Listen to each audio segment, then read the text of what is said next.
dem Feind gelungen, die Front in breiter Formation zu durchbrechen. Im Süden hat der Gegner Zossen genommen und stößt auf Stahnsdorf vor. Der Feind operiert jetzt am nördlichen Stadtrand zwischen Frohnau und Pankow. Und im Osten ist der Feind bis zur Linie Lichtenberg-Marsdorf-Karlshorst gelangt. Mit dem Angriff Steiners wird das alles in Ordnung kommen. Mein Führer, Steiner konnte nicht genügend Kräfte für einen Angriff massieren. Der Angriff Steiner ist nicht erfolgt.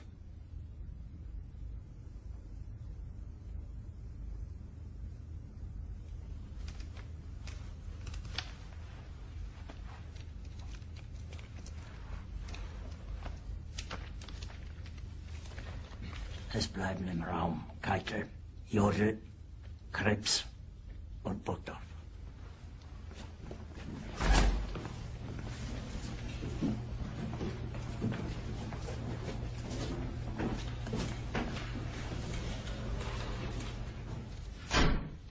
Das war ein Befehl! Der Angriff Steiners war ein Befehl! Wer schickt Sie? Dass Sie es wagen, Sie meinen Befehl zu widersetzen! So weit ist das also gekommen. Der Militär hat mich belogen! Jeder hat mich belogen, sogar die SS! Die gesamte Generalität ist nichts weiter als ein Haufen niederträchtiger, treuloser Feiglinge! Mein Führer, ich kann nicht zulassen, dass die Soldaten, die für Sie verbringen... Nicht als Feiglinge! Verreiter, Versager! Mein Führer, was Sie da sagen, ist ungeheuerlich. Die Generalität ist das Geschmolz des deutschen Volkes! Sie ist ohne Ehre! Sie nennen sich Generale, weil Sie Jahre auf Militärakademien zugebracht haben, nur um zu lernen, wie man Messer und Gabel hält! Jahrelang hat das Militär meine Aktionen nur behindert.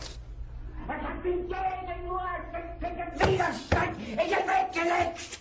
Ich hätte gut daran getan, von Jahren alle höheren Offiziere liquidieren zu lassen, wie Stalin.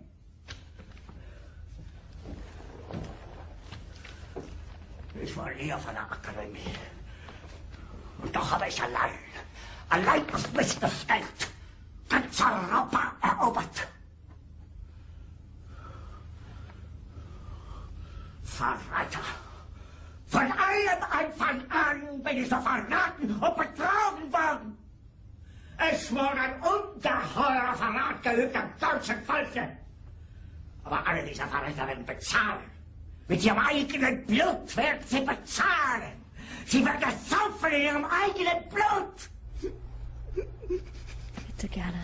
Jetzt beruhig dich doch.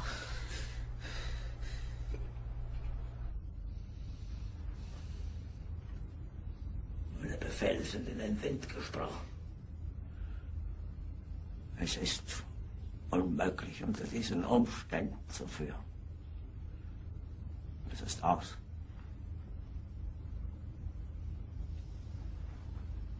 Der Krieg ist verloren.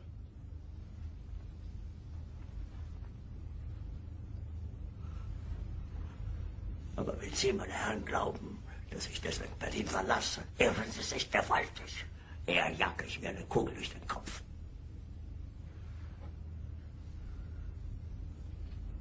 Tun Sie, was Sie wollen.